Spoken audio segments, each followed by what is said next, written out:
July August মানবতাবিরোধী অপরাধের মামলায় শেখ হাসিনা সহ ৩ জনের বিরুদ্ধে সর্বশেষ সাক্ষী মোহাম্মদ আলমগীরের জবানবন্দি শেষ হয়েছে। বিচারপতি গোলাম মর্তুজা মজুমদারের নেতৃত্বে ৩ সদস্যের ট্রাইব্যুনালে সাক্ষ্য দেন তিনি। জুলাই আগস্ট আন্দোলনে ৫০টি জেলায় মারণাস্ত্র ব্যবহার করা হয়েছে বলে জানান মামলার এই শেষ সাক্ষী ও তদন্ত কর্মকর্তা। প্রসিকিউশন জানিয়েছে, আন্দোলনের সময় শেখ হাসিনার টেলিফোন কথোপকথন রেকর্ড করেছেন তারই বিশ্বস্ত এনটিএমসির প্রধান মেজর জিয়াউল আহসান। সাইদুল ইসলামের রিপোর্ট। জুলাই আগস্ট মানবতাবিরোধী অপরাধের মামলায় শেখ হাসিনা সহ ৩ জনের বিরুদ্ধে মামলার শেষ সাক্ষী ও তদন্ত কর্মকর্তা মোহাম্মদ আলমগীর তৃতীয় দিনের মতো সাক্ষ্য দেন। তার সাক্ষ্যের সময় প্রদর্শন করা হয় বিবিসি ও আল জাজিরায় প্রচারিত তথ্যচিত্র সহ বেশ কয়েকটি ভিডিও ফুটেজ। জবানবন্দিতে তদন্ত কর্মকর্তা বলেন, আন্দোলন দমনে দেশের ৫০টি জেলায় মারণাস্ত্র ব্যবহার করে সরকার। সারা দেশের ৪১টা ডিস্ট্রিক্টের ৪৩৮টা স্পটে গুলি করে মানুষ হত্যা করা হয়েছে।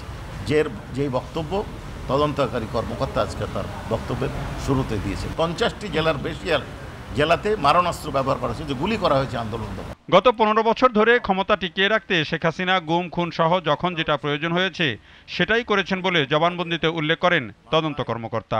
যে ধরনের কার্যক্রম গ্রহণ করা দরকার, যখন যেটাকে সঠিক উনি মনে করেছেন, সঠিক অর্থাৎ অবৈধ মানুষ খুন করা, মানুষকে গুম করা, মানুষকে হত্যা করা, তারপরে নাশকতা করে আরেকজনের উপর দোষ চাপিয়ে দেওয়া, জঙ্গি নাটক, যে প্রক্রিয়া যখন যেটা তার কাছে সুইটেবল মনে হচ্ছে তিনি সেটা করেছেন।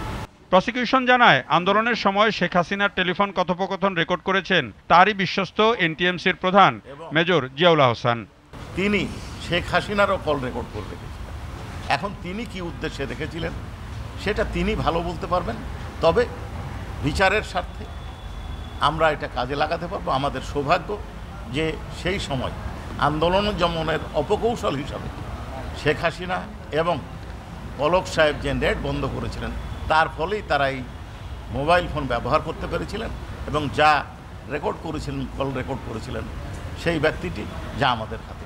এদিকে রংপুরে বেগম রোকেয়া বিশ্ববিদ্যালয়ে আবু সাইদ হত্যা মামলায় ১০ম সাক্ষীর সাক্ষ্য গ্রহণের জন্য আগামী ৬ অক্টোবর দিন ঠিক করেছে আন্তর্জাতিক অপরাধ ট্রাইব্যুনাল ২।